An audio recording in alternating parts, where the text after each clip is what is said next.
Hello, Sagittarius. What's up? Boy, I hope you're holding up well in this weirdness. You guys, I am so surprised at the views on the Sagittarius video for the new moon. It was the full moon in Virgo. Y'all, there was like 41 last time I checked. And I don't know that we've ever gotten that many views on any of our signs before. So, y'all are coming through. Love that fire love. But we have started a new little series called the Universal Agenda recently. It's not a series, it's a segment. It's a segment, sorry. Sorry. It's called the Universal Agenda. It's where we talk about the transits that will be involved with the new moon in Aries, along with how that might influence you in a general level. The card reading, the card blessing, and any little announcements like that. So if you haven't watched that, we highly suggest you stop here. It'll be down below, but Katie's gonna get Sagittarius going. Yeah. So, nah, it's not. I mean, I was analyzing whether or not it was supposed to be reversed this time. Some cards I am taking reversals on if I feel it, but you guys get the death card upright. So we all know what this is, right? It's rebirth, transformation, uncomfortable life changes, things that feel not. I wouldn't say this is sudden. This is not the tower card, but this is final. But it's not. It's a conclusion. It's a conclusion that puts a nail in a coffin. It's a new phase. It's a new timeline. It's things like that. I don't know how else to put it, but there's a phase difference. So it's like, you know, the difference between being a child and being a teenager, but you don't necessarily see the transition happen. You just feel it happen. Then you're like, bam, here I am. I'm a teenager. Fuck this. Yeah. There's no controlling it really. We're entering a new phase of life in this card for Sagittarius. So this could mean the bars, I feel bad about this, but I have a Sagittarius in my life whose text I didn't get back to from February 20, and she was talking about bars closing, and I really wasn't paying attention at the time, and I forgot to reply because I think I was in the middle of a PT appointment, and I just saw it today, and I wrote her an email. So I'm hoping to find out what that meant, but that was a message from a Sag over a month ago. And so, I don't know. Maybe that's a big deal for Sages if they can't go out and be in public. I think that might be more of a thing for them than Gemini. So, I don't know. I hope you're doing okay. But it's a big transition of life. It's going to feel like an ego death, if nothing else. An ego death. But I have an affirmation for you guys, and it says, I am blessed and I am grateful.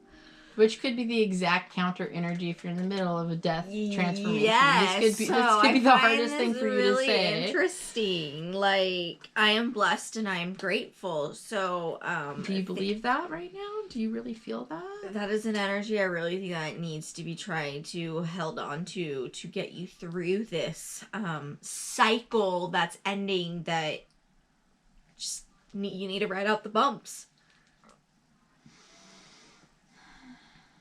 Yeah, well, I don't know what else you can say about the death card, and the fact that seems so counter to the kind of shit you feel at the time when you're in the middle of a dark night of the soul, ego death feeling where you feel like everything that you thought you knew is collapsing. We have the Eight of Wands, and it's happening fast, right? So it's an intellectual trial by fire. This is something that, what are you laughing at? Because I finally got the weed list? The image, yeah. Oh. Finally came through. Yeah, well, storms are great. Eight of Wands it's like a rush of ideas and a rush of inspirations, fast moving. So this could be having a rush of creativity, but it's because you're miserable. The thing that just popped into my head is a lot of people being put out of work right now because of what's that going quarantine vibe. Like, Yeah, your world is stopping, but that means that you're able to spend more time on your arts or things that inspire you, just like music or just because your work life's being put on hold for 2 weeks doesn't mean you can't go and you're like, damn, well now I have time to actually build X, Y, and Z that's been on my list, but I just haven't had the time to get to it. Like, there's reasons that we are having to shift our attention a little bit differently onto other things because we're in a space right now where we have to be adaptable, really, and it's going to bring, I feel like, more fulfillment in the end when this is all said and done. I get a big feeling of just like when it comes to other people are saying it too, but just when I zone in on how my gut feels, my intuition, the things that I feel could come from this, I'm not feeling a sense of panic and terror or what if in a negative way. I feel like the reset, and I feel like this is really a global reset because we're seeing the canals of Venice clear up. We're seeing like way more like pollution is down, and that's something that people wanted to see for a while. So, and who knew? It just took everybody staying in their houses for a little bit. The private and global effect of this general time is going to be a beautiful, I think we're going to see more, I can't even get my words out, fertility in every arena other than work and things that don't feed our immediate, like it's, I almost want to say hedonistic loves of life, like things that feel good and taste good and like are enjoyable. Those sensual parts of life are going to get more attention because this death is happening. So I want to get into that so you don't feel so intimidated by seeing the death card pop up.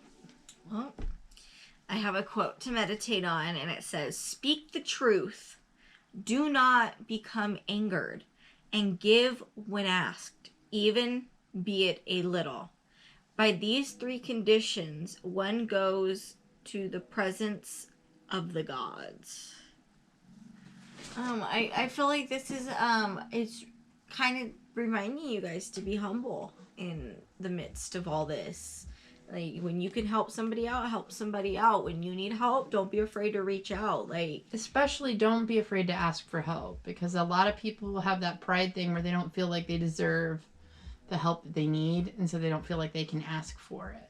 That's really what's going to hurt society at the end of all of this. So a good time for being vulnerable and honest with how your status is with everybody, and that's a good verbal communication with the 8 of Wands. Like, this is just rushing us towards something that's going to be in the end more valuable and more rich. Look at the time. So anyway, did you see that? No, it was 4:13. When I said look at the time. Oh, I couldn't see it. Anyways. All right. It's just a number that I see, and it seems it's like the universe saying I love you. So I think that's Sagittarius, this new moon's might make you feel a little bit, definitely shook. Maybe you feel like dying, or you feel like the world's dying, or it's going too fast, like, or something stopped way before you were ready for it to. But I think you're gonna find your way around. You above most are adaptable and changeable. Like, you are the fastest mutable sign, so you'll be okay. You'll be okay. All right. That concludes your new moon in Aries reading for you, Sagittariuses. And we'll see you in the next one. We love you guys. Bye.